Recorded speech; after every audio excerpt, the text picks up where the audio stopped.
പെട്ടെന്ന് ഒരു മട്ടൻ കറിയുടെ റെസിപ്പി കണ്ടാലോ? കുക്കർ നന്നായിട്ട് ചൂടായതിന് ശേഷം 6 ടേബിൾ സ്പൂൺ വെളിച്ചെണ്ണ ചേർത്ത് കൊടുത്തിട്ട് എണ്ണ നന്നായിട്ട് ചൂടായി വരുമ്പോൾ 3 മീഡിയം സൈസ് സവോള നീളത്തിൽ അരിഞ്ഞു വെച്ചത് ചേർത്ത് കൊടുത്തിട്ട് ഒന്ന് വഴറ്റിയെടുക്കുന്നുണ്ട്.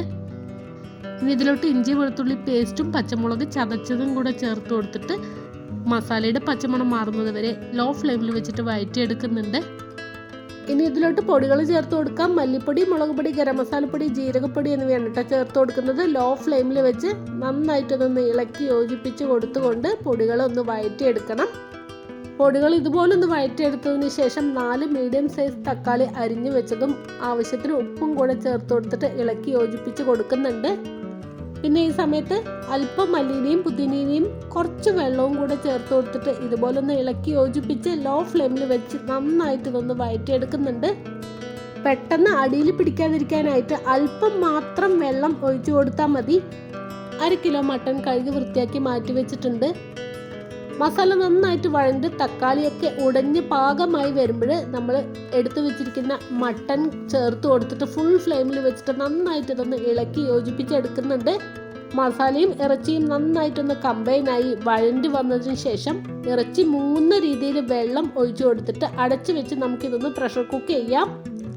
ഫുൾ ഫ്ലെയിമിൽ വെച്ചിട്ട് 2 വിസിൽ അടുപ്പിച്ചെടുക്കുന്നുണ്ട്. എന്നിട്ട് തീ ഓഫ് ചെയ്ത് കൊടുക്കുക. പ്രഷർ മുഴുവൻ പോയതിനു ശേഷം മാത്രമേ ഞാനിതൊന്ന് ഓപ്പൺ ചെയ്തെടുക്കുന്നുള്ളൂ.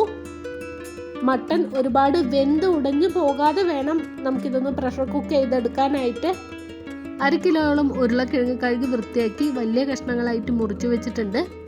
പാകത്തിന് വേവിച്ചെടുത്തിരിക്കുന്ന മട്ടണിലോട്ട് നമ്മൾ അരിഞ്ഞു വെച്ചിരിക്കുന്ന ഉരുളക്കിഴങ്ങും ആവശ്യത്തിന് ചൂടുവെള്ളവും ചേർത്ത് കൊടുത്തിട്ട് ഒന്ന് ഇളക്കി യോജിപ്പിച്ച് കൊടുത്തുകൊണ്ട് അടച്ചു വെച്ച് ഉരുളക്കിഴങ്ങ് നന്നായിട്ടൊന്ന് വേവിച്ചെടുക്കുന്നുണ്ട്.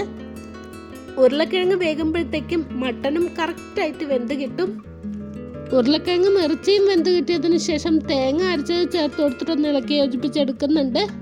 ഇനി ആവശ്യത്തിന് ചൂടുവെള്ളം ഒഴിച്ചു കൊടുത്ത് കറിയുടെ കൺസിസ്റ്റൻസിയിലാക്കി വെക്കുക കേട്ടോ. എന്നിട്ട് അടച്ചു വെച്ച് നന്നായിട്ടൊന്ന് തിളപ്പിച്ചെടുത്ത് കഴിഞ്ഞാൽ നല്ല ടേസ്റ്റി ആയിട്ടുള്ള മട്ടൻ കറി തയ്യാർ. വിളമ്പുന്നതിന് തൊട്ട് മുൻപ് അല്പം മല്ലിയിലയും കൂടി ചേർത്ത് കൊടുത്താൽ മതി.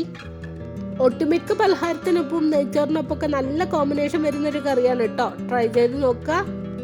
പിന്നെ എപ്പോഴും പറയുന്നത് പോലെ തന്നെ വീഡിയോ ഇഷ്ടപ്പെട്ടു കഴിഞ്ഞാൽ ഒന്ന് ലൈക്ക് ചെയ്യാൻ നോക്കുക. സബ്സ്ക്രൈബ് ചെയ്യാതെ കാണുന്നവർ സബ്സ്ക്രൈബ് ചെയ്ത് സപ്പോർട്ട് ചെയ്യുക. മറ്റൊരു വീഡിയോയുമായി വീണ്ടും കാണാം. അതുവരെയും ബൈ. Thank you.